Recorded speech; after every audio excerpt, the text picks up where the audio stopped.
Aujourd'hui, je vais vous parler de la prise de décision et particulièrement dans le cadre du mariage.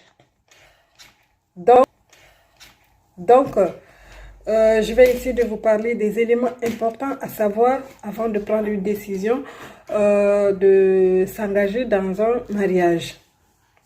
Car c'est très important et le mariage est une étape très importante de notre vie et cependant, il ne devrait pas être un frein ou un blocus à notre développement personnel, professionnel et au développement de nos projets.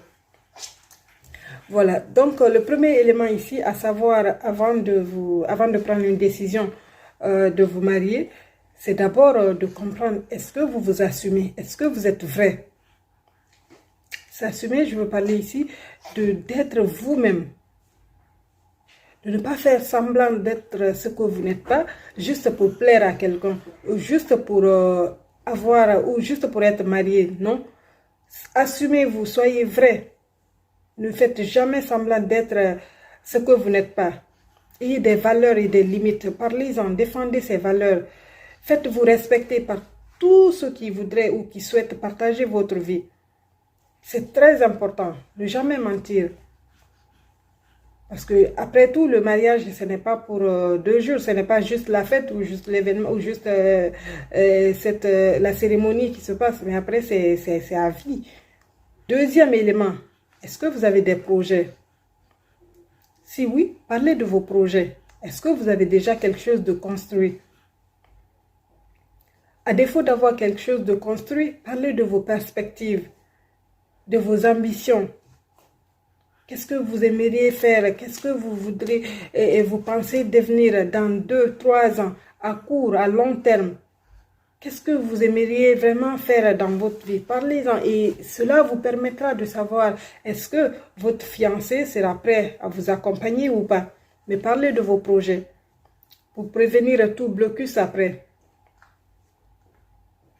Le troisième élément, la compatibilité dans un couple est très très important. Est-ce que vous êtes compatible à votre fiancé? Quand je parle de compatibilité ici, je veux parler du profil, le choix du conjoint, de votre futur mari. Est-ce que vous êtes compatible? Est-ce que vous pensez la même chose? Est-ce que vos projets sont compatibles? Est-ce que ce que vous aimez, la personne aime ça? Ou bien ce que vous aimez, elle n'aime pas. Essayez d'abord de comprendre ce que aime la personne et ce que vous aimez. Et si ces deux peuvent aller ensemble, et si ça fonctionne, ok. Si ça ne fonctionne pas, ne faites pas l'erreur d'aller aujourd'hui et pour retourner demain. Donc, pensez à la compatibilité avec la personne qui prétend partager vraiment votre vie. Car la compatibilité, elle est fondamentale dans la réussite ou dans la durée d'un couple, de vie d'un couple. Donc, choisissez votre profil. Le quatrième élément à savoir ici, vous assurez d'avoir vraiment des outils qu'il vous faut pour voler de vos propres ailes. Assurez-vous d'être vraiment outillé. Qu'est-ce que je veux dire par outil? Vous avez un diplôme, vous avez un métier, vous avez des connaissances, vous avez des compétences qui vous permettront de vous prendre en charge sans l'aide de quelqu'un d'autre. Demandez-vous, qu'est-ce que vous êtes capable de vous offrir vous-même d'abord, sans l'aide de votre fiancé, sans l'aide de vos proches, sans l'aide de vos amis, sans l'aide de vos parents, sans l'aide de personne. Qu'est-ce que vous êtes capable de faire de votre vie vous-même d'abord? Demandez-vous cela. Et quand vous répondrez à toutes ces questions, ou quand vous comprendrez tous ces éléments, vous pourrez maintenant prendre la bonne décision. Et donc, je souhaite bonne chance à tout le monde.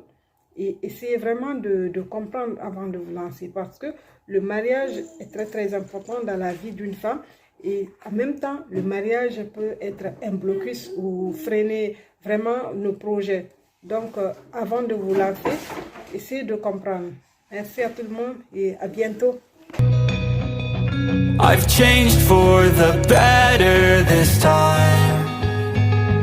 I thought I would never be fine. I strive just to say